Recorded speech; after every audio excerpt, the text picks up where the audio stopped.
Hi.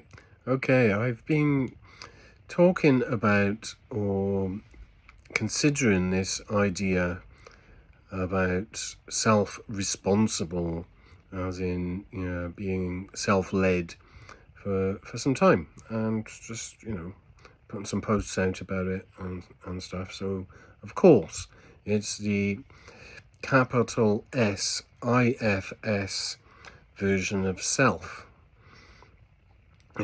Being responsible for noticing self, being self-aware, being aware of the self-energy inside and about you. We ask that question, inside or about us. Where do we notice that, inside or about us? Maybe that about us extends to the system outside, to the system about us, the other people about us and their parts about us, And so what if you could be conscious, self-conscious enough, and when you look outside at other people, that's what you see. And when their parts come up, you notice their parts, your part detection practice, notice parts, but you can also notice the self-energy in those parts.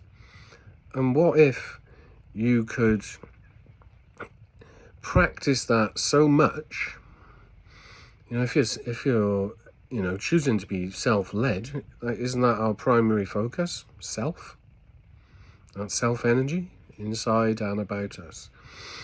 So what if you could tune that practice so much that even someone who's raging or someone who's grieving and distressed, you can see and witness the self-energy in those systems, rather than not having enough self-energy to hold that.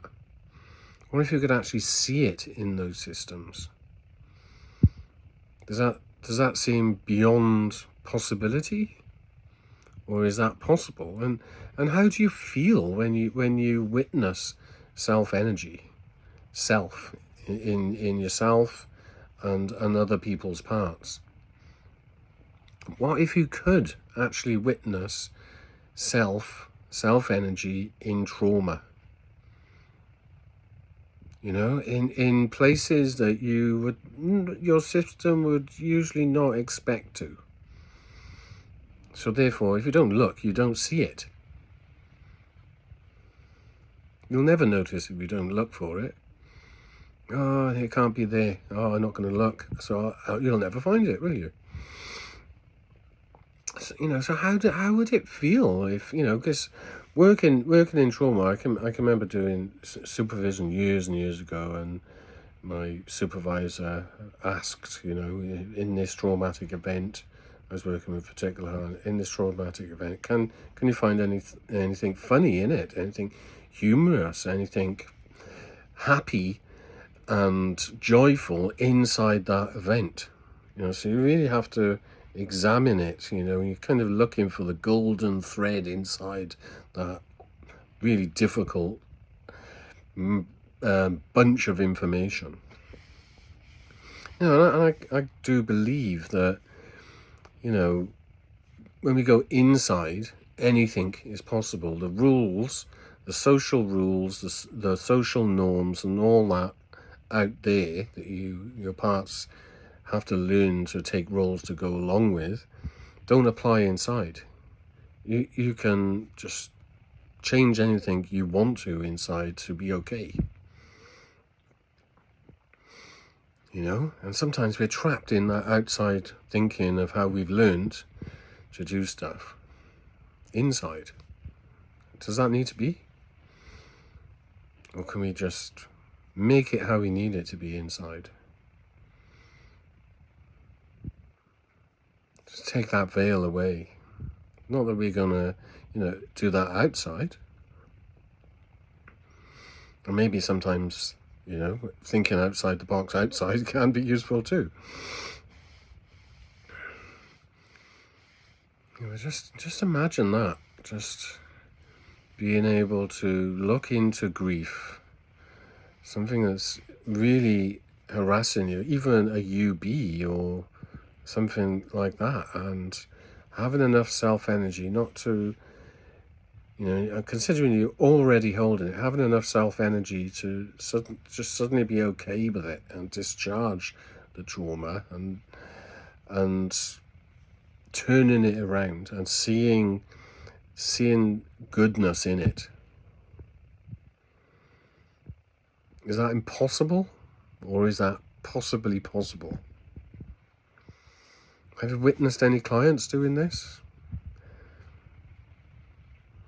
Transforming their burdens, changing their relationship with even UBs, having compassion towards them and not having, just accepting them exactly as they are, even though they want a free ride and they didn't get to live their life.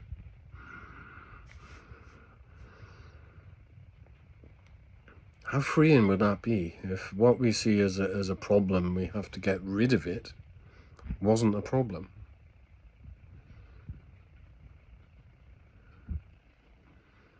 Just a consideration. Self-energy is always there. So, if we're being self-responsible and we're seeking self in others and not holding them responsible for us seeing self in them, how would that change things? Rather than thinking, oh, you've not got enough self-energy and I don't like the way I feel around you. What if you had enough self-energy to be okay with that? I'm not them. And I'm not saying there's something in me blocking me seeing your self-energy. And I'm not blaming you for have something in you for not seeing your self-energy. How would that be?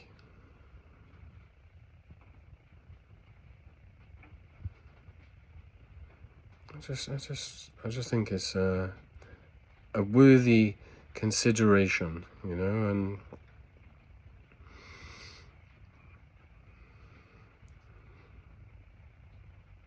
I know that the system has changed in IFS, and when I did my training, there wasn't information we weren't given information that people who do the level 1 do these days.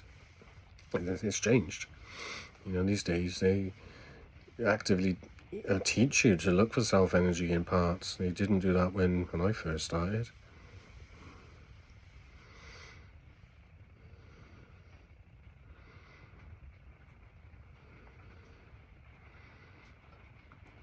The self-energy of parts. And what about if you could even witness self-energy in burdens?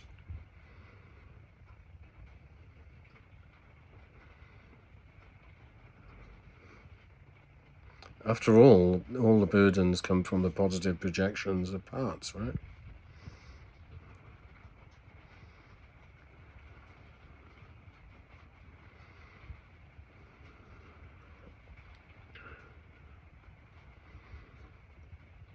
Gosh, I can think about some of the times I've been about people who have had, been distraught with trauma from the news of death and some horrible things happening, and you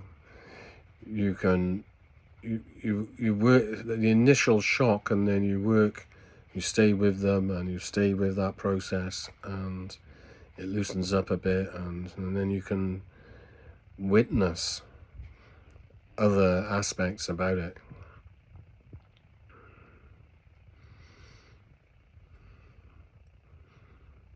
And then, you can end up even having fun whilst grieving, and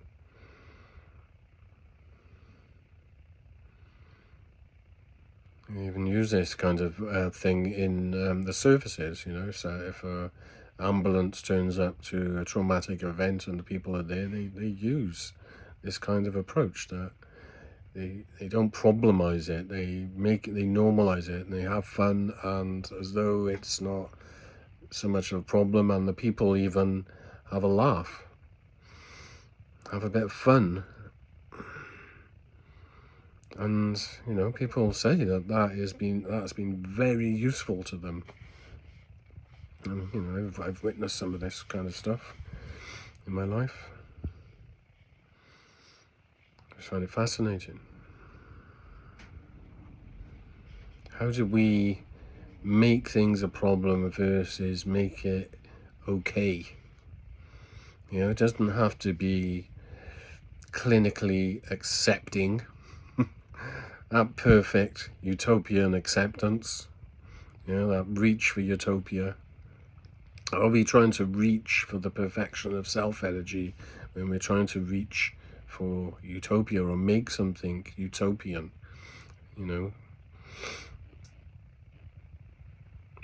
And does it need to be that perfect, really? What if it could just be okay enough, radically okay, rather than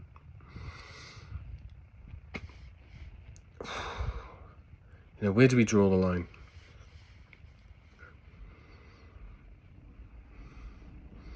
It sounds like I think I'm rambling now. I got a partner nagging me saying I'm rambling, so I'm just gonna leave it there and consider about what I've talked about, and maybe